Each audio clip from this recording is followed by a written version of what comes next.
Paz, irmãos, tudo bem? Logo, logo vai começar a nossa live com convidado especial, o pastor Wilson. Aleluia, Marcelo, a paz, meu irmão. A galera de Ourinhos aí, videira Ourinhos em peso, glória a Deus. Fala, Maria, mulher de Deus, Luiz, Jorge, sejam bem-vindos. Ô, Cleide, a paz do Senhor, pastor André Venturim, José Wilson lá de Rio Preto, glória a Deus, vai ser poderoso, André Venturim. Eliomar, Vitória Campese, boa noite. Glória a Deus. Casa Verde, vamos para cima. Aleluia. William, glória a Deus. Vai chamando os irmãos aí. Vai mandando um aviãozinho pro pessoal aí, convidando, mandando o link. Vai ser um tempo muito especial, muito poderoso. Pastor Abel Rodrigues, glória a Deus. Aleluia. Videira de Mauá, Giovana, glória a Deus. Videira Ourinhos, pastor Henrique, glória a Deus, aleluia. Larissa Maciel, seja bem-vindo. Fala, Reginaldo, glória a Deus, vai ser poderoso mesmo. Vai chamando todo mundo aí, ninguém pode ficar de fora. Vai ser uma noite poderosa. Fala, Edinho, RL Osasco, glória a Deus. Caio Júnior, gente, conta comigo. Videira Mauá Centro, glória a Deus. Aleluia. Cleide, seja bem-vinda. O tempo que você puder participar vai ser muito bom, com certeza. Aleluia. Daqui a pouco vamos convidar o pastor Wilson. Alessandro Quirino, paz do Senhor, a paz, meu irmão, tudo bem? Fala, Edinho, vai ser poderoso. Chama todo mundo aí da galera aí de Osasco, RL Casa Verde. Aline RL Casa, glória a Deus, Videira Casa Verde, Videira Cutia, RL Jova Rural, que bênção, Eric, paz do Senhor, RL Cidade Tiradentes, quanta gente preciosa, Vila das Belezas, glória a Deus, Socorro Paz, tudo bem? Aleluia, Stephanie, Carlos Messias, vai ser fogo mesmo, glória a Deus. Júlio César, RL Casa, aleluia, a paz, Itaim Paulista, casa, aleluia, somos raiz, é isso aí, Carlos. Felipe Martins, Osasco, RL Osasco, povo abençoado, pessoal da Restauração de Santo André, glória a Deus. Mari, seja bem-vinda, glória a Deus. Aleluia, pessoal de Bauru também, RL Armênia, que bênção, irmãos, todos vocês conectados aí, pessoal lá de Itaquera, aleluia, glória a Deus, Casa Verde, RL Ourinhos, fala Sidney Paz, tudo bem? Glória a Deus. Vou convidar aqui agora o pastor Wilson. Enquanto vocês vão convidando os irmãos aí, não deixe ninguém para fora, porque vai ser muito importante que todos possam receber a palavra. Amém? Vamos aqui.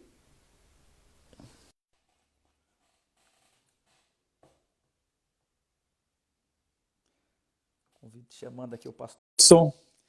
Vai chamando a turma aí, vai mobilizando, mandando convite. Dá tempo os irmãos participarem ainda. RL Itaquera. Fala, pastor. E aí, Ricardo, tudo bem? Tudo que bênção estarmos online junto aqui. Pois é, até que enfim, né? Vocês me convidaram. É um privilégio enorme ter o senhor conosco aqui, sempre, é uma honra. Agora, online, os jovens que pediram para o senhor ser o primeiro a participar com a gente. Estão cheios de Ah, é? perguntas aí, animados, cheios de expectativa. Ué, que Queremos bom, ser hein? impactados aí, ter o batismo dos milhares de milhares aí em novembro. O senhor é um radical livre aí, raiz aí, tem nos influenciado de uma maneira poderosa. Eu tento ser radical, mas não sei se sou não. É Mas e demais. aí, como é que tá todo mundo? Tá todo mundo animado? Todo mundo animado, motivado, conectado. Tem muita gente entrando ainda, né? O pessoal tá mandando os convites. Mas tem uma turma boa aí já. E quanto tempo leva essa parte de fazer convites? São alguns minutinhos, 2 minutinhos. Tá subindo É? já aqui. A gente tem bastante, tem umas 6 perguntas que o pessoal perguntou. Aí é legal, Ah, às vezes, é? no final, às vezes, fazer um tempo de bate-papo, né? O pessoal Ué, quer. mas então você tinha que me falar com as perguntas, de repente eu não sei, e aí eu vou pensando Não, aqui até no sabe? final. Não, é simples. O senhor é perito É? dessas respostas aqui. Ah, é? Então tá bom. O senhor é perito. Mas Mas, é uma alegria estar aqui com os irmãos. Eu realmente tenho coisas da parte de Deus para compartilhar com você, por N motivos, né? O primeiro deles é porque Deus os deu para mim, para eu aleluia. cuidar, para eu pastorear, e me deu para vocês. Não foi eu que escolhi vocês, nem vocês que me escolheram. No entanto, se eu fosse escolher jovens, seriam vocês que eu iria escolher, com certeza.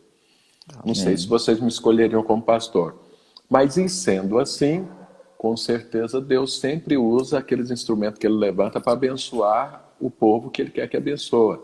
Então, eu tenho coisas para te abençoar, para liberar sobre a sua vida. Eu espero que você realmente abrace isso, você que está me vendo, você que está me ouvindo, porque eu tenho coisas da parte de Deus para incluir na sua vida. Hoje, que vai fazer diferença na sua vida. Amém. Amém. O jovem é sempre presente, conectado e gosta de comunhão, estar junto. E ano passado nós fizemos um trabalho poderoso, né? E eu creio que foi apenas o começo de coisas maiores que o Senhor tem para nós, né? Com certeza, com certeza. E o Senhor é um pastor, como eu falo para o Senhor, é alguém que tem uma mentalidade muito clara, muito livre, né? E eu estava compartilhando com os irmãos nossa preocupação, né? Porque o propósito ele não muda, né? Talvez está mudando a forma, mas a visão, os princípios são os mesmos, né? E a nossa preocupação é que os jovens, nesse tempo de quarentena, eles percam o rumo e disfuncionem a identidade do trabalho, do cristianismo, da eternidade, do mover de Deus, né? Porque tantas vozes na internet e tanta confusão, e eu percebo da parte de Deus que é um tempo oportuno de Deus nas nossas vidas, né?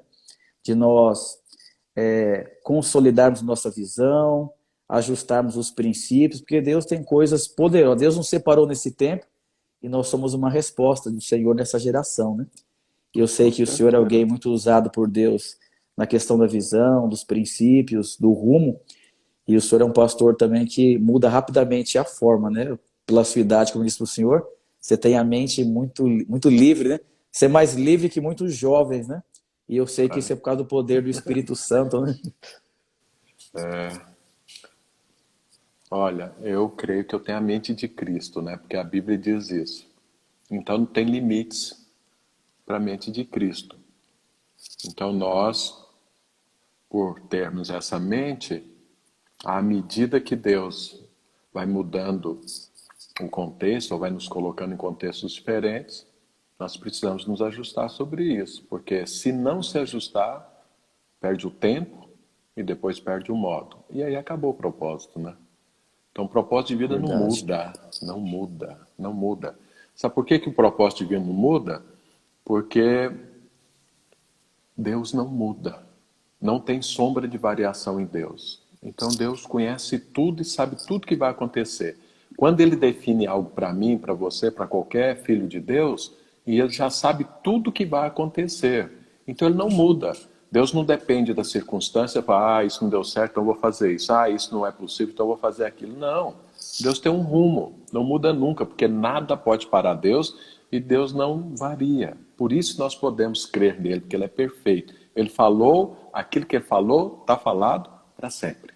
Se é um propósito para mim, está definido, não muda nunca. Então, isso é segurança. Isso é segurança. Eu de vez em quando tenho que pôr óculos aqui, porque dessa distância aqui, às vezes eu não enxergo 100%, eu tenho que ver assim, aí depois eu tiro para poder conversar. Amém? Amém. Mas, eu não sei se eu queria falar alguma coisa sobre propósito, disso que você perguntou, de mudança de Sim, propósito. Eu sim, posso sim, sim. começar ou eu tenho que esperar mais um tempo? Não, não pode começar aí, Pode? pastor. Pode, claro. Então veja bem, eu queria falar para vocês que estão me ouvindo, para todos os jovens, sejam jovens ou não, E agora deixa eu te falar, o que é jovem na Bíblia? Jovem na Bíblia não é idade, é mentalidade. Mentalidade. Então, não importa a idade cronológica, importa a mentalidade. Então, se a sua mentalidade está sempre olhando para Jesus, você não envelhece nunca. Então, veja, olha, Moisés, todos os dias ele ia encontrar com Deus e todos os dias ele falava face a face com Deus. Ele tinha 120 anos e a Bíblia diz que a visão dele era perfeita, não ficou velha. No entanto, muitos homens de Deus envelheceram e passaram o tempo. Mas Moisés morreu com 120 anos, sem perder propósito, sem perder visão, porque todos os dias ele falava com o Senhor. Então, quando você está olhando diretamente para o Senhor, não tem idade. A sua visão é clara, é limpa, ela é perfeita e não muda nunca. E Deus pode pegar um homem de 120 anos e fazer como fez com Moisés. E às vezes um jovem de 20 anos não consegue fazer nem 1% do que Moisés fez, por causa da visão. A visão tem que ser perfeita, ela não pode envelhecer. O corpo pode, mas a visão não. Então nós temos jovens com visão de velho e temos velhos com visões de novos. E o que é que faz a força? O que é a vantagem do jovem? Ele tem força. Quem tem visão correta tem poder, tem força. Aleluia. Então por isso nós precisamos manter a mentalidade sempre clara. Sempre clara, nunca perder. Pode ser que a gente chegue no final da nossa vida com o corpo bem deteriorado, mas a visão jamais. Paulo terminou a vida dele assim: completei minha carreira, a coroa está pronta e agora eu posso ir porque eu guardei a fé. Ou seja, não tem vacilo nenhum na fé dele. Não tinha nada errado. Concluiu tudo. Demas, que era muito mais novo do que ele, se perdeu no mundo. Mas ele não, ficou firme em Deus até o final. Ou seja, a mentalidade dele, a visão dele, porque mentalidade é visão, era correta, era jovem. Por isso ele era forte, por isso ele foi até o final. Isso tem que ser com você, tem que ser comigo, tem que ser com todo mundo que está nos vendo e ouvindo. Amém? Amém. Mas eu Amém. queria falar sobre essa questão de propósito, porque o que eu ouço hoje, mais do que tudo, é: mudou. Ah, pastor, mudou.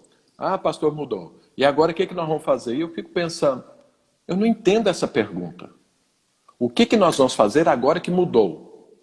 Sinceramente não entendo, porque o propósito não muda nunca. E eu quero dar um exemplo dentro da palavra de Deus para ficar absolutamente claro para todos esses que estão me vendo e ouvindo. Vamos usar o exemplo do apóstolo Paulo. Eu já tenho falado isso em algumas lives e tudo, vou repetir aqui para os irmãos, que eu acho que é muito importante para você. Vamos pegar o exemplo de Paulo. Então, Paulo era um jovem determinado a servir a Deus. Só que ele não conhecia a Deus. Ele imaginava que estava servindo a Deus, mas na verdade ele estava em confronto com Deus. Então ele estava lá na morte de Estevão, ele ajudou a matar Estevão, ele apedrejou Estevão, as roupas de Estevão ficaram aos pés de Paulo. Mas aí depois disso ele saiu para destruir a igreja porque ele pensava que estava adorando a Deus fazendo isso. E aí ele encontra com Jesus no caminho de Damasco e Jesus fala para ele: Paulo, por que você me persegue? Ele falou: eu te persigo? Nem sei quem é o Senhor. Ele falou: sou Jesus, aqui você está perseguindo. A igreja sou eu, esse é o meu corpo, você está me perseguindo. E ele entendeu que era Deus que estava falando com ele. Ele caiu por terra, caiu todo aquele propósito, toda aquela visão errada, ficou cego, ou seja, perdeu a visão e agora entrou em Damasco. Entrou em Damasco, o que ele recebeu em Damasco? Uma nova visão. Uma nova visão, uma nova mentalidade. Agora realmente ele estava servindo a Deus, porque servir Jesus é servir a Deus. E aí Paulo, o que ele faz? Começa a pregar, começa a ministrar da parte de Deus. Mas ele era com tanta intensidade, ele abraçou tanto propósito, que criou o maior problema em Damasco e ele teve que ser descido pelo um cesto e fugiu de lá, porque o povo queria matar ele, os judeus queriam matar aqueles que eram amigos dele, que ia ajudar a destruir a igreja, agora estava querendo persegui-lo, porque agora ele estava com a visão certa. Vou te falar uma coisa: todas as vezes que você tiver a visão de Deus, você vai ser perseguido, não tenha dúvida disso. Se você não tem perseguição nenhuma, é porque sua visão está errada. Então veja bem, e aí ele vai embora, chega em Jerusalém, ele tenta estar junto com os apóstolos, não consegue, porque os apóstolos sabiam, esse cara estava destruindo gente, estava destruindo igreja, matando gente, prendendo, arrebentando, não sei mais o que, torturando, e agora fala que é crente? Não, correram dele. Aí Barnabé vem, conhecendo a história, pega Paulo, apresenta para os apóstolos e tudo, Paulo fica lá um tempo, conhece todo mundo, e vai para Tarso, que era a cidade dele. E ele fica ali. Nesse íntere, o que acontece? A igreja estava crescendo em Jerusalém, mas aí veio uma perseguição poderosa em Jerusalém. E a igreja foi espalhada. Mas, na verdade, Deus sempre tira proveito da artimanha do inferno. Então, o diabo entrou com perseguição, espalhou o povo, e aí espalhou os irmãos para abrirem novas igrejas. A igreja estava concentrada em Jerusalém. Então, o tiro do diabo sempre sai pela culatra quando é em relação ao povo de Deus. E aí o povo começou a pregar o evangelho, prega aqui, prega ali, e chegaram numa cidade chamada Antioquia, e começaram a pregar o evangelho ali. Quando eles estão ali pregando o evangelho, muitas pessoas se converteram. Na verdade, em Antioquia foi quando nós começamos a ser chamados de cristãos. Até ali, nós éramos chamados do caminho. Era assim que éramos conhecidos. Mas aí, ali começou a ser chamado de cristãos. E muita gente se converte, e essa notícia chega aos apóstolos que estavam lá em Jerusalém. E aí eles mandam quem para lá? Barnabé. Vai lá ver, vai ver o que está acontecendo, se realmente... Que mover é esse em Antioquia. Barnabé chega lá e vê a graça de Deus, vê o mover de Deus, gente convertendo, gente sendo curada, gente sendo liberta, mas tinha um problema. Aquele povo era gentil, eles não eram judeus, eles não conheciam nada de Deus, porque os judeus, quando se convertiam, conheciam todo o Velho Testamento. Ele conhecia as histórias, conhecia os patriarcas, conhecia sobre fé, conhecia sobre tudo. Aquele povo de Antioquia não conhecia nada. E aí... Barnabé viu o quê? Tinha um grande trabalho a fazer ali para edificar aquela igreja, para construir, para consolidar aquela igreja, porque a graça de Deus já estava atuando. E aí o que ele faz? Vai atrás de Paulo. Vai lá, busca Paulo e traz para Antioquia. E eles começam a trabalhar em Antioquia, os dois juntos. E eles eram mestres, eles eram profetas, e profetizando e ensinando, não sei mais o quê, e a igreja cresceu. Cresceu e eles se multiplicaram. Então, novos mestres, novos profetas surgiram e formaram ali um presbitério. E a igreja foi organizada e virou uma base, virou uma igreja forte, uma igreja prevalecente. Eles estão ali, aí um dia eles estão lá orando, em jejum, como nós fazemos, ainda que muita gente fala que não devia jejuar nem nada, mas Paulo estava lá jejuando junto com Barnabé, junto com a igreja. Nesse momento, o Espírito Santo entra em cena e fala o seguinte: separai-me agora Paulo e Barnabé para a obra que os tenho chamado. Então deixa eu fazer um parênteses aqui. Até aquele momento, o que Paulo e Barnabé estavam fazendo? Porque o Espírito Santo fala, separai-me agora para a obra que os tenho chamado. Ué, então o que eles estavam fazendo não era obra? O que eles estavam fazendo não era obra de Deus? O que eles estavam fazendo era o quê? Então, primeira coisa, veja, eles estavam sendo treinados para um propósito. Treinados. Até então, tudo que eles estavam fazendo, liderar a célula, ser discipulador, pastor auxiliar, agora o pastor da igreja, agora está à frente, o jejum, a edificação, estabelecer um encontro para levar o povo, para eles aprenderem, fazer um curso de maturidade para que eles se consolidassem, preparar eles no CTL, para que eles pudessem liderar, converter outras pessoas, edificar pessoas, abrir célula, multiplicar células. Tudo isso que eles estavam fazendo, eles estavam treinando para um propósito. Então veja, você tem uma diferença entre o seu treinamento e o seu propósito divino. Veja que o Espírito Santo fez uma diferença. Separai-me agora para a obra que os tenho chamado. Ou seja, eles agora estavam sendo treinados e tinham uma obra para realizar. Então a primeira coisa é que tem separação. A segunda é que todos têm um propósito. Isso não foi só para Paulo e Barnabé. Aquilo ali é um exemplo para todos nós. Então veja, todos nós temos um propósito divino. Todos, sem exceção. Eu, você, todo mundo que está me vendo, todo mundo que está me ouvindo, todo jovem que está ouvindo agora, você tem um propósito de vida. E você precisa entender, o dia que para o seu treinamento começa o seu propósito. Então olha qual é o propósito. O treinamento tem a ver com propósito. Paulo e Barnabé foram enviados para Antioquia para fazer o quê? Edificar uma igreja. Edificar uma igreja. E quando eles foram enviados para quê? Para pregar o evangelho e edificar a igreja por onde quer que eles passassem.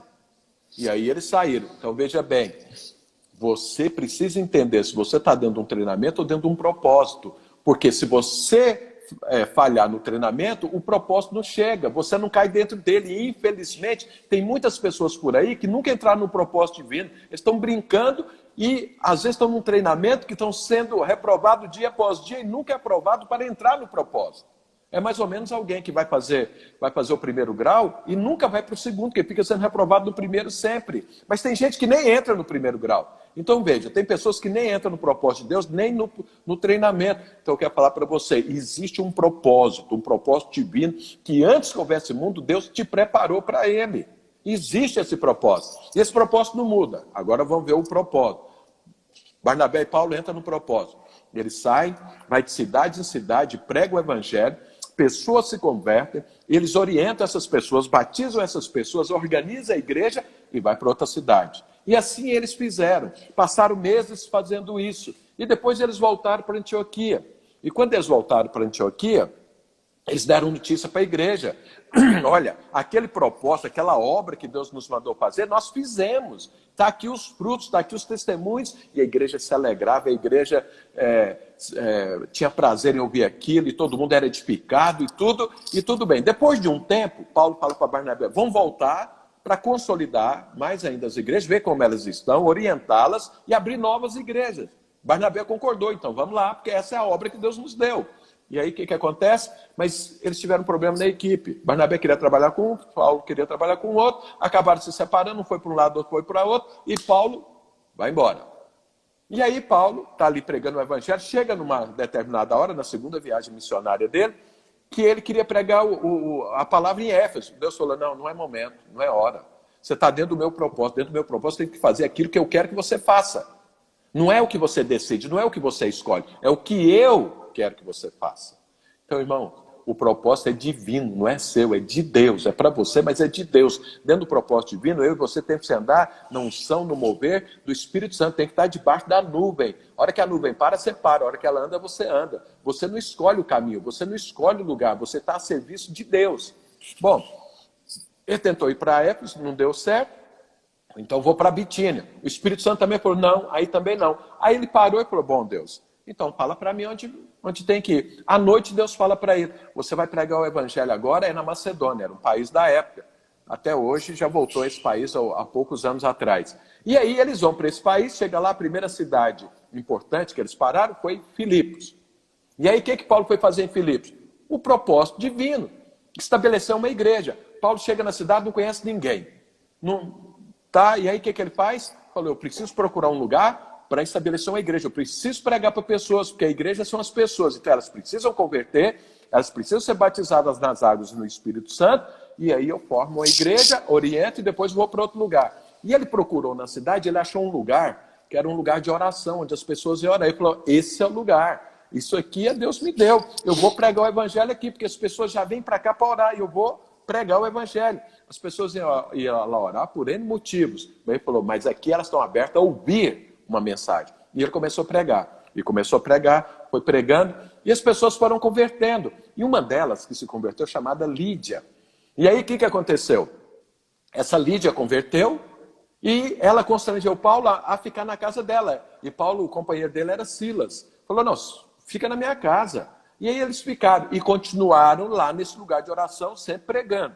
E eles estão lá. Um dia Paulo vai para esse lugar de oração, e aí ele encontra quem? Uma mulher possessa de um demônio, de um espírito de adivinhação. E aí, esse espírito de adivinhação, essa mulher era uma mulher escrava, ela tinha donos, e ela adivinhava, e à medida que ela ia adivinhando, ela ia dando dinheiro para os seus donos. E o demônio, na hora que viu Paulo, olha o que o demônio faz. A mulher começa a falar, esses são servos do Deus Altíssimo. Esses são homens de Deus. Então veja, eles estavam falando o quê? Ela, aquele demônio.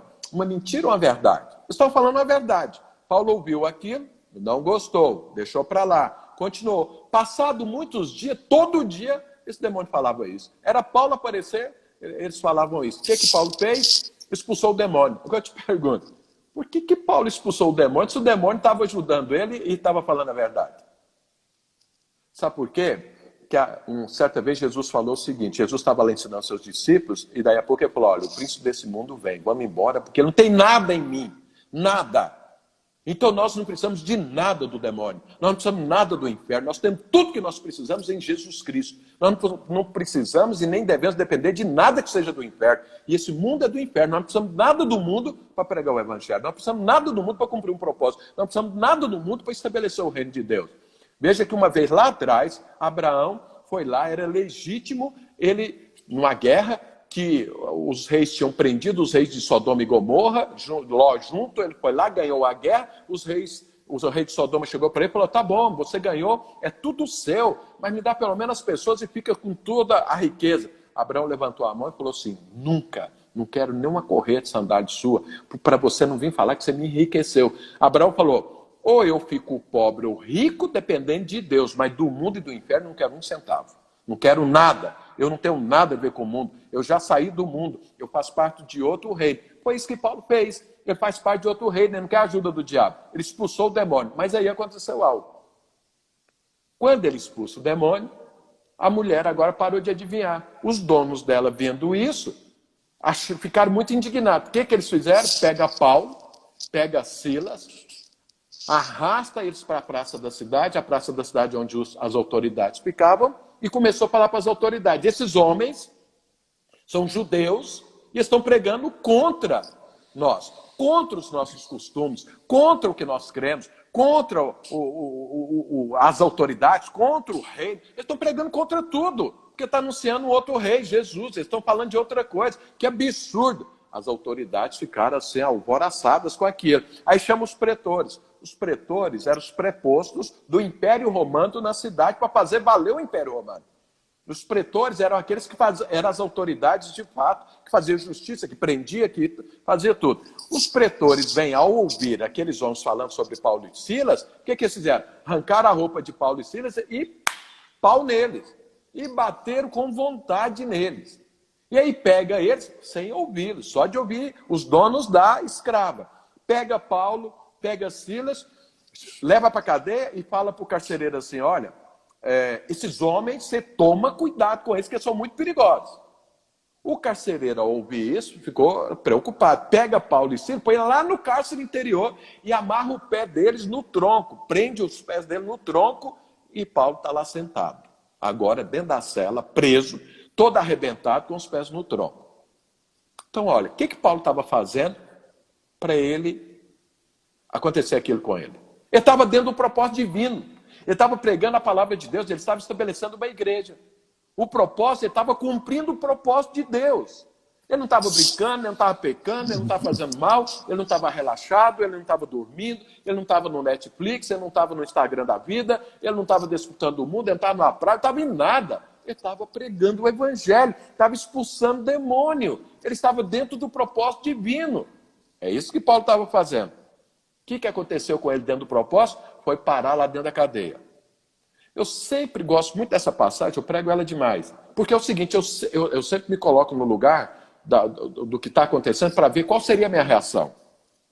Eu fico pensando, se eu estivesse no lugar de Paulo, eu estaria talvez pensando assim, o que eu fiz de errado para estar aqui? Será que eu entendi certo? Será que era para eu vir para Filipos mesmo? Porque foi Deus que mandou, e mandou para cá para estabelecer uma igreja. Agora estou preso. Agora estou dentro de uma cadeia. Agora eu estou aqui, apanhei como um condenado, como um ladrão, mas eu não fiz nada, eu só estava anunciando a palavra de Deus. Eu acho que eu talvez pensaria isso. Mas pode ser que alguém estivesse lá na mesma situação, podia pensar assim, não compensa servir a Deus. Olha o que aconteceu. Eu perdi meu emprego. Olha o que aconteceu. A minha empresa quebrou. Olha o que aconteceu. A minha célula não multiplicou. Olha o que aconteceu. Estão falando mal de mim. Olha o que aconteceu. Meus amigos de antes agora falam que eu sou alienado. Olha o que aconteceu. Nem namorar eu posso, agora eu tenho que entrar num tal de corte. Antes eu desfrutava mais. Pode ser que está lá dentro da cadeia pensando isso. Alguns podem pensar assim, melhor não servir a Deus. Se eu tivesse junto com o mundo, eu estaria lá fora, mas agora eu estou aqui preso. Agora, o que Paulo estava pensando?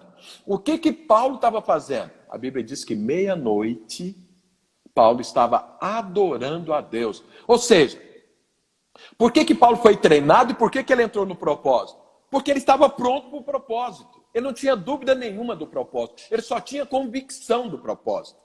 Então, não importa o que acontecesse, ele jamais ia parar o que ele tinha que fazer. Ele estava lá, qual é a única coisa que Paulo poderia fazer naquele instante? Só podia mexer a boca.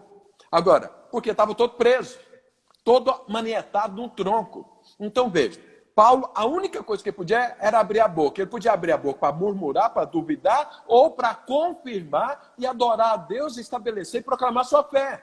O que foi ele resolveu? Como ele foi bem treinado, ele estava dentro de um propósito, ele foi adorar a Deus, que era a única coisa que ele podia fazer. Ele começou a adorar a Deus. Ele está adorando a Deus. Quando ele está adorando a Deus, meia-noite fala assim daquela hora assim, pior, da maior trevas, da maior opressão, da maior seta do diabo, dos dardos inflamados do diabo. Fala disso. Ele estava adorando a Deus. Ele criou em volta dele um escudo, que não entrava um dardo inflamado do inferno. E ele lá, com as costas arrebentadas, com os pés no tronco. Quando ele começa a adorar a Deus, está ali, o que acontece? Vem um terremoto. Vem um terremoto. Um terremoto que sacode a prisão.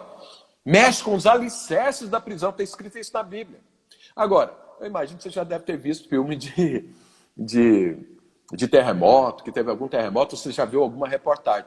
Você já viu quando dá um terremoto, o que acontece? Cai tudo na cabeça de todo mundo. Quando acontece terremoto, o que as pessoas fazem? Sai correndo para as pedras não caírem em cima dele, para ele não morrer soterrado. Bom, o que aconteceu com esse terremoto? Ele abalou os alicerces e abriu todas as cadeias. Todas as cadeias. As cadeias do pé de Paulo caíram por terra. As celas se abriram. O terremoto só fez isso, porque esse era um terremoto divino. Isso não era um terremoto natural, era um terremoto divino. Deus agiu, fez um terremoto, abriram-se todas as cadeias. Agora eu te pergunto o seguinte, aquela cadeia está cheia de presos. Diferentemente de Paulo, os que estavam presos ali, nenhuma era a florzinha de Jesus. Era gente que tinha aprontado. E agora eles tinham uma grande oportunidade de fazer o quê? De correr, de sair daquelas cadeias, de sumir. Essa era uma grande oportunidade. Mas não saiu ninguém. E por que não saiu? Por que os presos não foram embora? Porque o próprio Paulo não saiu. Vou te falar por quê. Mudou o contexto de Paulo. Antes ele estava lá fora, agora ele estava dentro de uma cadeia. Mudou o contexto, mas não mudou o propósito. E o que ele fez? Começou a pregar. Tão logo as cadeias agora saíram das pernas dele, agora ele pode ficar de pé. Agora ele pode abrir a cela. Agora ele pode pregar para todos aqueles presos. O que ele fez? Pregou. Então ele não mudou o propósito, ele continuou no propósito. Antes ele estava pregando lá fora, agora ele estava pregando lá dentro. Então não interessa onde ele estava pregando, não interessa onde Deus iria colocá-lo. O que interessa é que o propósito é o mesmo. Ele não abriu mão do propósito. E olha que palavra poderosa que ele pregou, porque os presos ficou entre sair, correr e sumir no mundo e viver a vida lá fora, ou continuar preso ouvindo a palavra de Paulo. Eles preferiram ficar na cadeia e ouvir Paulo. A palavra que Paulo estava pregando era tanto poderosa que os presos ficaram todos lá à sua volta, sentados à sua volta, para ouvir a palavra de Deus. Eles estavam livres agora do inferno, mas eles estavam presos em Jesus Cristo, porque um homem de Deus, dois homens de Deus, Paulo e Silas, resolveram te pregar o evangelho. Porque o propósito não mudou, Paulo sabia, não interessa, o propósito continua o mesmo. Eu não estou aqui para agora, que Deus não abriu essas cadeias para eu sair correndo, não. Deus abriu essas cadeias para eu continuar pregando, porque eu não saí do propósito, eu não duvidei do propósito, eu não soltei o propósito, eu abracei o propósito 100%, vou continuar aqui dentro. Não vou embora, aqui tem pessoas que precisam ouvir a palavra. Quem é que iria sair lá de fora para pregar para aqueles presos? Ninguém. Deus colocou Paulo lá para isso, para ele pregar para aqueles presos. E ele pregou. E aí, olha o que acontece. Paulo prega. O carcereiro, ao ver o terremoto, um terremoto que não caiu uma pedra na cabeça de ninguém, só abriu a cela, só abriu cadeias. O carcereiro olha isso e falou, bom, está tudo aberto, todo mundo fugiu, porque isso é o normal, o natural é isso. Todo mundo fugiu. Pegou a espada e falou, bom, já que todo mundo fugiu, eu estou enrolado, eles vão me matar, vão me torturar, então eu mesmo vou me suicidar. Quando ele pega a espada para se suicidar, Paulo vem e grita com ele. Ah, para! Não te faça mal. Para quem Paulo estava falando para não fazer mal? A ele? O carcereiro que tinha feito mal para Paulo. Foi o carcereiro que pôs os pés dele no tronco. Foi o carcereiro que pôs ele no cárcere interior. As autoridades não mandou fazer isso, só mandou guardar. Pois o carcereiro falou, vamos pôr ele lá no cárcere interior e vamos pôr os pés desse homem no tronco. Paulo estava agora olhando para o sujeito, olhando com o olhar de Deus. Ele não sabe o que ele estava fazendo, mas agora eu vou pregar para ele. E aí fala, o que o carcereiro faz? Não se suicida e entra. E entra e faz o quê? Vai ouvir a palavra de Deus. E o que acontece? Converteu. E aí, agora ele era irmão de Paulo. Agora ele era um filho de Deus. O que ele fez? Tirou Paulo da prisão, lavou os vergões, cuidou dele, levou Paulo para a casa dele. Levou Paulo e Silas para a casa dele. Chega lá, apresenta a família dele. Paulo prega, a família inteira se converte. A família inteira é batizada. É um homem que nunca abriu mão do propósito. Estava fora, pregou. Estava dentro da cadeia, pregou. Estava na casa do carcereiro, pregou. E onde ele pregava, tudo ia acontecendo. Tudo ia convertendo. E o poder de Deus se manifestando. O que acontece? O cara dá comida para ele, alimenta ele. E Paulo volta para a cadeia. Não sumiu no mundo, não. Voltou para a cadeia. Por quê? Se ele sumisse no mundo, o carcereiro ia ser morto. Ele volta para a cadeia. No outro dia, o que acontece? O povo vai lá para libertar Paulo. Tirar ele da cadeia. Paulo sai da cadeia e continua pregando fora. Paulo nunca abriu mão do propósito, só mudou o contexto onde ele vai pregar. Mas jamais ele deixou de pregar, jamais ele deixou de edificar. E aí o que acontece? O contexto de Paulo era diverso? Era. É como o meu e o seu hoje. É diverso. Mas o que ele estava fazendo? Adorando a Deus. Adorando a Deus. E aí Deus se moveu. O que Deus fez? Um terremoto. Eu vou te falar uma coisa. Quando você está dentro do propósito divino, quando você está numa situação difícil, complicada, mas você não abre mão do propósito de Deus, Deus manda um terremoto. E sabe o que o terremoto divino faz? Abre cadeias. Abre cadeias. Então você está preso em alguma coisa que está te parando, Deus, o terremoto divino, vai te libertar dessa cadeia. Seja uma cadeia de medo, seja uma cadeia de preocupação, seja uma cadeia do desemprego, seja de uma cadeia de um casamento que não funciona, o terremoto divino quebram as cadeias e as coisas se ajustam. Mas uma pessoa não pode abrir mão do propósito. Quando ele abraça o propósito, o terremoto acontece. Anos depois, Paulo escreve a essa igreja de Filipos que foi formada ali. Juntou Lídia, que lá fora, juntou os presos, juntou o carcereiro, a família dele, formou uma igreja. Para que era o propósito divino de Paulo? Pregar o evangelho, edificar a igreja, formar a igreja. Anos depois ele escreve para essa igreja, falando o seguinte: tudo posso naquele que me fortalece. Sabe, aquela igreja entendia claramente isso, porque ela nasceu justamente na pior situação de um homem de Deus, que não cedeu o propósito de Deus, mas que abraçou o propósito de Deus. Eles sabiam. Sabe onde é que você lê isso? Lá em Filipenses. Lá em Filipenses está escrito isso. Paulo escreveu aos Filipenses, a igreja que surgiu quando um homem de Deus não abriu mão do propósito divino, porque Deus nunca muda. E hoje você é abençoado, eu sou abençoado com esse versículo que todo crente conhece. Tudo posso naquele que me fortalece. Sabe por que esse versículo existe? Porque um homem não abriu mão do propósito dele. Então eu quero falar para você, nós estamos vivendo dias difíceis. Nós estávamos livres para pregar o evangelho. Nós estávamos com recursos para pregar o evangelho. Nós tínhamos toda a liberdade desse país para pregar o evangelho. Hoje nós estamos em quarentena. Mudou. Mudou o quê? O propósito ou o contexto? O contexto. Mas o propósito continua o mesmo. Deus te chamou para algo e é esse algo. E é esse algo que eu e você temos que abraçar. Esses dias eu estava aqui na minha casa, veio na internet para mim, já veio umas 4 vezes, uma proposta da Netflix para mim. Dos filmes que eles acham que aquele filme vai me fazer bem ou eu vou gostar do filme.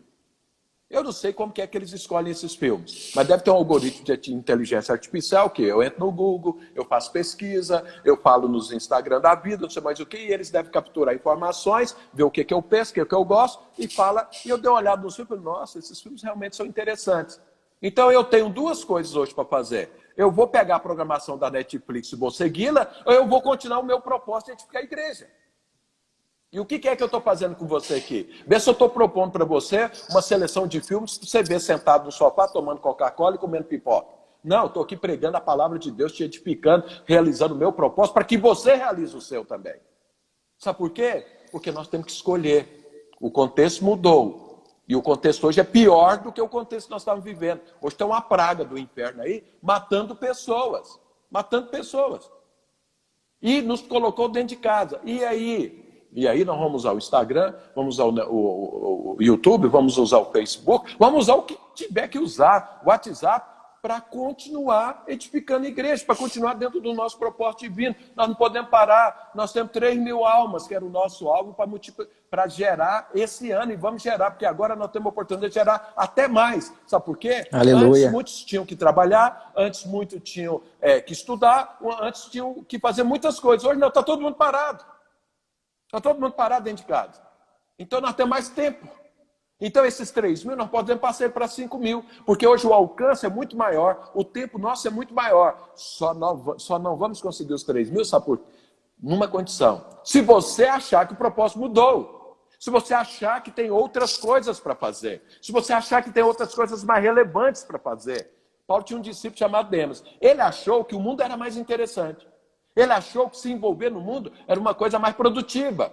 Ele largou Paulo, perdeu o propósito. Mas Paulo, no final da vida dele, o que ele falou? Eu concluí o meu propósito, posso partir, porque o meu propósito está concluído. O que foi que Jesus falou na cruz? Está consumado o quê? O propósito dele. Jesus concluiu o propósito dele, Paulo concluiu o propósito dele, todos os vencedores concluíram os seus propósitos. E nós somos uma igreja de vencedores. Você vai concluir o propósito. Eu quero te falar, não mudou. Não mudou. Agora, mais do que nunca, nós vamos pregar o evangelho. Agora, mais do que nunca, nós vamos edificar a igreja. Se o diabo pensou que vai nos parar, não. Agora que ele abriu nossa boca. Agora que ele abriu o nosso entendimento. Sabe por quê? Porque agora nós estamos... Essa expressão é ruim, me perdoa, mas nós estamos com sangue nos olhos em relação ao diabo.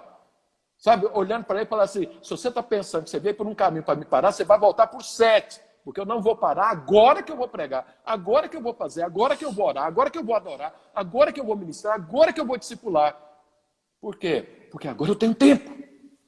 Porque agora eu estou vendo a guerra. Olho no olho do inimigo. Estou vendo a guerra aí. Vamos partir para a guerra. Porque o propósito não mudou. Aleluia. Amém, irmãos? Então, eu queria que você aceitasse essa palavra. Essa pequena palavra, essa meditação para você. Quero reafirmar. Não mudou o propósito. Mudou o contexto. E o contexto ruim precisa de um terremoto. Um terremoto divino. Um terremoto celestial. Para abrir as cadeias. Nós precisamos abrir essas quarentenas. Isso precisa de um terremoto celestial. Quando é que vem um terremoto celestial? Quando eu e você, dentro de um contexto adverso, começamos a adorar a Deus. Começamos a desfrutar da presença de Deus. Começamos a nos encher da presença do Senhor. É assim que o terremoto celestial vem. E é assim que as cadeias se abrem. E é assim que nós podemos continuar pregando e edificando a igreja. Amém? Essa é a palavra que eu tenho para você nessa noite.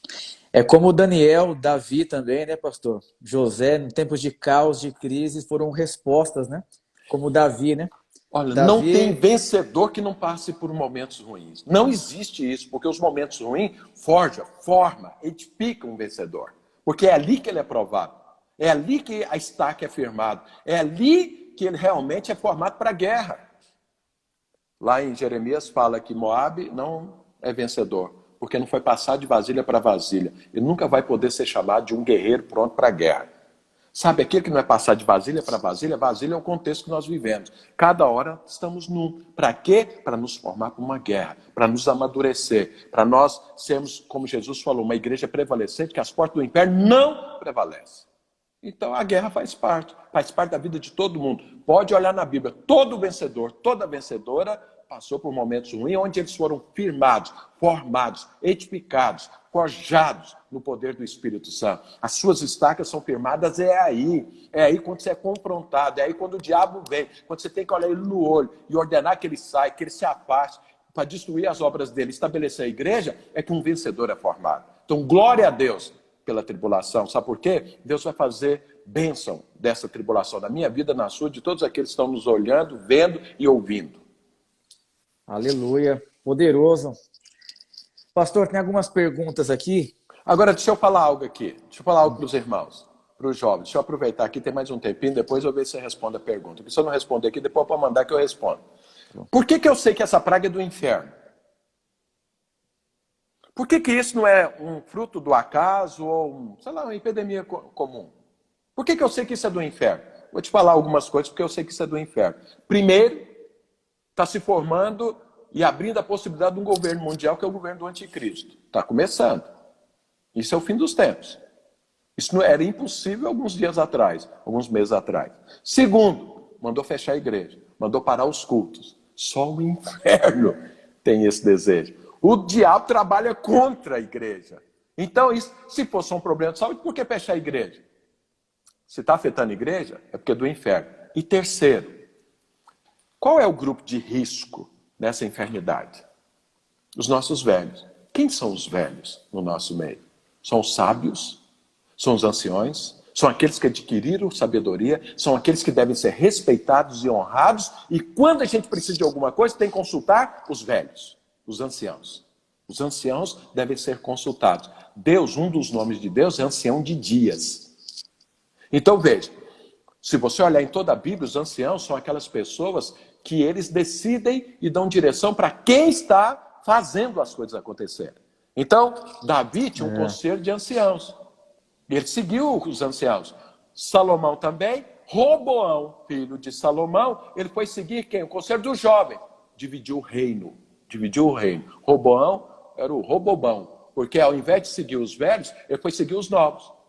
Então veja, o que é que essa praga está matando? Está tirando a experiência, a sabedoria e aqueles que devem ser honrados no nosso meio. O legado, e tem crente né? aceitando isso. O legado está indo embora. Está indo embora. Aí nós temos muitos jovens que querem desrespeitar e desconsiderar. Falar, não é problema, só os velhos estão morrendo. A experiência está indo embora, a sabedoria está indo embora. Os nossos pais estão morrendo. Isso é do inferno. Isso é do inferno. Porque Paulo diz que aqueles que não cuidam dos seus velhos, eles são piores do que o ímpio. Por quê? Os idosos nos colocaram no mundo, cuidou de nós, nos orientou, acumulou sabedoria para nos ensinar. Mas eles estão indo embora. Isso é do inferno, com certeza é do inferno.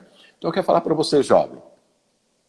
Se você pensa que você é o dono da sabedoria ou do novo, eu quero te falar, eu tenho compaixão da sua vida. Eu estou vendo um monte de pastores jovens aí me enfiando o pé na jaca, fazendo um quiprocó, por falta de um ancião estando orientando. O ancião não é para tomar o lugar do jovem, é para orientá-lo.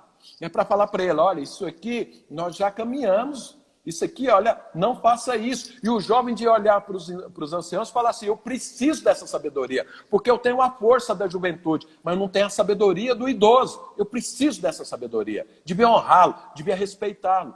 Então, em nome de Jesus, essa praga é do inferno, nós temos que se voltar contra ela, porque está levando os nossos pais espirituais. Os nossos pais que nós devemos respeito. Então isso é tudo do inferno. E se você acha que você como jovem não precisa do ancião, oh Jesus. Eu vi uns rapazes aí, vi uns vídeos nessas 2 últimas semanas que eu fiquei com compaixão. Porque gente com potencial, gente com coração para Deus, pegando um rumo errado, falando besteira, falando esquisitice, confusão, porque não houve os anciãos.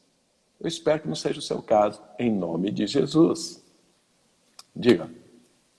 Tem uma pergunta que se encaixa. Uma pessoa perguntou assim, qual a diferença entre mover de Deus e movimentos? Pois sabemos que em nossos dias muitos movimentos têm se levantado.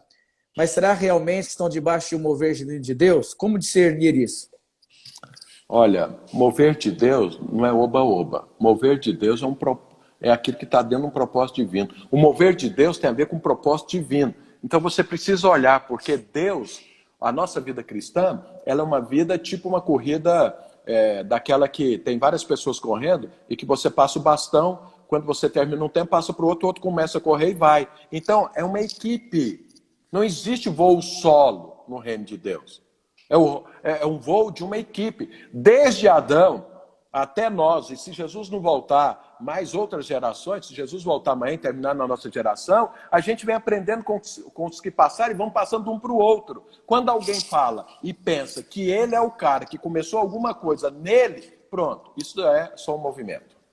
E ele pode muito bem ter qualificativos, ele pode ser alguém que movimenta massas, mas não está dentro da vontade de Deus. Que o mover de Deus, ele tem continuidade, tem legado. Veja, Elias deixou para Eliseu. Então, assim, isso vai passando. Moisés deixou para Josué. Paulo deixou para Timóteo. É assim que acontece. É assim que acontece. O novo tem que pegar uma continuidade. É lógico que ele vai aprender coisas que o outro não tinha, mas ele vai subir nas costas do outro dali para cima. E não desfazer o que aconteceu. Então, veja, irmãos. Vocês estão me ouvindo, vocês são jovens, vocês têm que pegar de nós para frente. E produzir mais ainda, frutificar mais ainda, aprofundar mais ainda. Mas não desprezar e falar que tem algo novo. Sabe por quê? A notícia mais nova no reino de Deus, ela tem 2000 anos. Foi a morte de Jesus Cristo na cruz. Isso é a notícia. Isso é a coisa mais nova que tem e não tem mais nenhuma novidade depois dessa.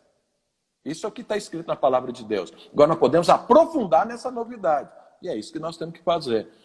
Eu fico com compaixão de jovens que despreza a sabedoria e aqueles que vieram antes dele.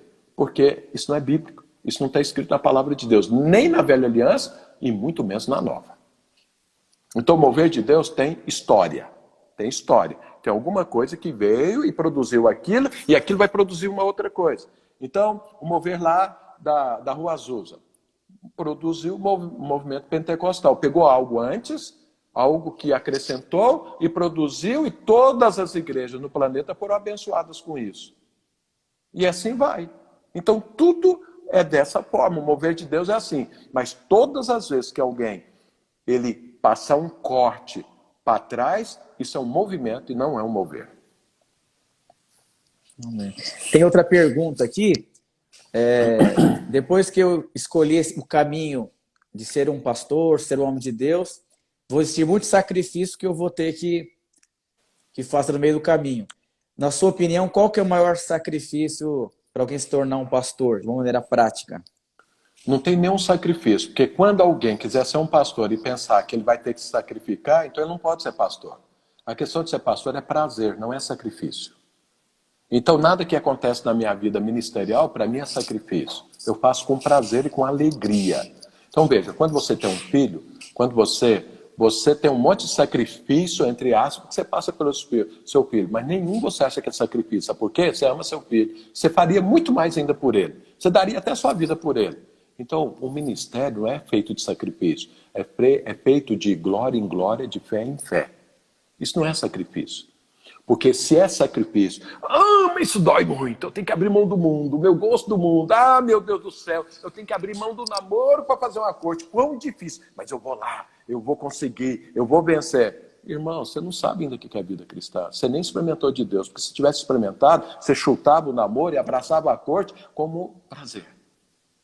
Então, ser pastor não tem sacrifício, tem escolhas. Mas é muito simples fazer escolhas no ministério, porque você segue Jesus. Você é tão apaixonado por Jesus que você fala como Paulo. Eu considerei as coisas que eu perdi como refúgio. Lá está falando como lixo, como esterco.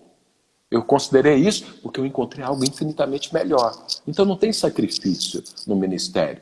Tem gente que abraçou e conheceu Jesus, e tem gente fazendo o ministério na força do braço. Isso tem que fazer sacrifício. Mas aquele que se apaixonou por Jesus não tem sacrifício, tem prazer, tem alegria. Que era a vida de Paulo, que é a minha, que é de qualquer homem de Deus vencedor. Pastor, isso é uma pergunta minha Então, eu vou te agora. falar uma coisa. Vamos pensar. Eu fiz essa pregação, não estou desqualificando quem fez a pergunta, mas eu entendi o intento. Só que foi a pergunta formulada de uma forma que a gente tem que pôr os pingos nos is. Mas o que um pastor mais precisa é de intimidade com Jesus. É o que ele mais precisa. É só disso que ele precisa, na verdade. Ele precisa conhecer Jesus, verdadeiramente. Aí ele vai mergulhar nisso. Quanto mais ele conhece Jesus, melhor é para o ministério dele. Diga. É uma pergunta minha, né? O senhor tem 57 anos, bastante netos, muitos Só anos daqui no 2 ministério. semanas. E eu tenho 36 anos de idade, né? E o senhor é uma inspiração para mim, fazem 20 anos, né? E eu acho que essa pergunta é de muitos jovens, né? Qual que é o segredo? Eu sei que tem a questão da dependência de Deus, intimidade, da questão da sua vida. É visão, é o casamento, é a pastor. Eu sei que são muitas coisas, mas está acabando nossa live. Se eu pudesse nos abençoar para... Deixa eu falar uma coisa aqui. Antes de acabar a live, eu vou falar esse negócio. Mas eu quero falar algo antes. Eu queria saber se as pessoas que te seguem, ou quem está me ouvindo aí, eles me seguem também. Então eu quero falar para você. Você deveria me seguir. Sabe por quê? Porque eu tenho experiência da parte de Deus, experiência para abençoar a sua vida. Se você for alguém inteligente e realmente conhecer os princípios da palavra de Deus, você devia estar ouvindo tudo que eu estou falando. No Instagram, no canal de YouTube, no Facebook. Então eu espero em nome de Jesus que você que ainda não me segue, agora você passa a seguir. Clica aí, eu tenho certeza que se você segue o Ricardo e ele me segue, então você também deveria me seguir. Hoje eu não posso estar pregando pessoalmente. A única ferramenta que eu tenho é esse Instagram, é o Facebook, é o YouTube, são essas coisas. Então me siga, porque eu tenho coisas preciosas da parte de Deus para edificar a sua vida. Amém? Agora eu vou te falar o segredo de você avançar, de você conquistar. Não ter medo de errar. Não ter medo de errar. Então, se você não tem medo, porque você falou, a gente sabe que buscando a Deus, aprofundar, tá bom. Então é o seguinte, não tenha medo de errar. Olhe para Jesus e vai. Errou, fala para todo mundo, errei, me perdoa. Eu vou ajustar isso na minha vida e vai para frente. Porque não importa quantas vezes você caia, mas você tem que ter a decisão. Todas as vezes eu vou levantar olhando para Jesus. Pronto. Isso significa que você vai dar sempre, que você vai conquistar sempre. É isso que eu tenho feito na minha vida. Não importa quantas vezes eu faço algo errado, mas eu sempre vou levantar olhando para Jesus e vou continuar a carreira. Isso faz de qualquer pessoa um vencedor. Aleluia. Aleluia. Pastor, e tá acabando já a live. O que Sim. mais o senhor poderia dizer aí para os nossos jovens, as pessoas que estão ouvindo, é questão do ministério, do mover de Olha, Deus? é o seguinte, se você conhecer verdadeiramente Jesus, você não vai querer nada desse mundo mais. Então, se você ainda tem problema com o mundo, é porque você está precisando conhecer Jesus. Precisa de mais experiência com o Senhor. Aprofunda nisso. Quanto mais você conhecer Jesus, menos apegado ao mundo você será, mais apaixonado você vai ser e mais exitoso você vai se tornar. Então busque Jesus, aproveite o tempo, adore o Senhor, aprofunda em experiência, chora diante de Deus, eu quero mais do Senhor. Que esse seja o clamor dos nossos jovens, porque o dia que eu ver os nossos jovens chorando por mais, eu vou falar, eu posso ir embora, que agora não tem mais nada que fazer, porque você tem tudo. Porque quem chora pela presença do Senhor, ele tem tudo. Aprende com os homens de Deus. Moisés falou, não tira o pé daqui se o Senhor não for comigo. Ou seja, a tua presença é a coisa mais importante. Paulo falou, eu considero como esterco tudo que eu perdi, porque eu encontrei algo poderoso. Eu quero ser como ele. Esses são os vencedores. Assim vai ser sua vida. Se apegue ao Senhor. É isso que eu tenho para falar para você. E admita, se caiu, fala, eu levanto e vou continuar sempre olhando para Jesus. E aí pronto, essa é a receita de você ser um vencedor. Amém? Acabou o tempo, Amém. né? Tem mais 2 Eu minutos. falei muito, não teve nem jeito de eu responder pergunta. Não. Oh, Pastor, Deus. em relação à pastora Zanil, dos jovens que são solteiros, qual é o segredo do seu ministério para a questão da pastora Zanilda? Qual você poderia Orar falar? e seguir Jesus. O dia que eu vi a Zanilda, Deus falou para mim, você vai casar com ela. Olha, eu namorava com outra pessoa, ela namorava não sei com quem, não sei mais o que, e eu fiquei de olho. O dia que ela terminou, eu terminei, fui lá e tudo, e segui, falei, essa é a mulher. Então eu segui Jesus. Ele falou, é essa. Eu falei, eu quero. Se o senhor falou, eu quero. Só que tinha muito mais coisa do que só a vontade de Deus. Eu amo, acho ela linda, acho ela maravilhosa. Ela é uma mulher sem comparação, né? Então, fazer o quê, né? Eu fui privilegiado. Eu espero que você seja também. Então, fala para o senhor, qual é a mulher? Qual é o homem? Não deixe os seus olhos escolherem, eles são enganosos. Deixa Deus falar para você. Aleluia. Pastor, tem 1 minuto e eu quero encerrar dizendo para o senhor que é uma bênção, um privilégio poder ser parte da igreja que o senhor é pastor, está conectado. Eu estou junto com o senhor aí para cooperar, para servir. Todos esses jovens aí, tudo seguindo o senhor aí. E nós queremos que o senhor tenha em Deus e queremos seguir os seus passos, viu? Amém. E eu estou disposto a ensinar e passar a receita do bolo para vocês daquilo que já funcionou na minha vida. E falar também o que não funcionou. Então, me siga que eu vou te ensinar e vou te ajudar. Amém, irmãos? Aleluia. Amém. Amém. O senhor pode fazer uma oração para encerrar, pastor? Uai, se der tempo, vou fazer, Tá, lógico. vai cair, libera o mover aí. Então tá bom. Senhor, eu quero abençoar esses jovens. Amém. Senhor, nós os estamos preparando para eles darem continuidade, para eles avançarem muito mais. Senhor, que a herança deles seja a tua presença, o teu fluir, o teu poder. Que eles possam olhar para o Senhor, abraçar o Senhor e o teu propósito divino. E conhecê-lo de tal forma, Deus, para abrir mão de tudo aquilo que é mundano.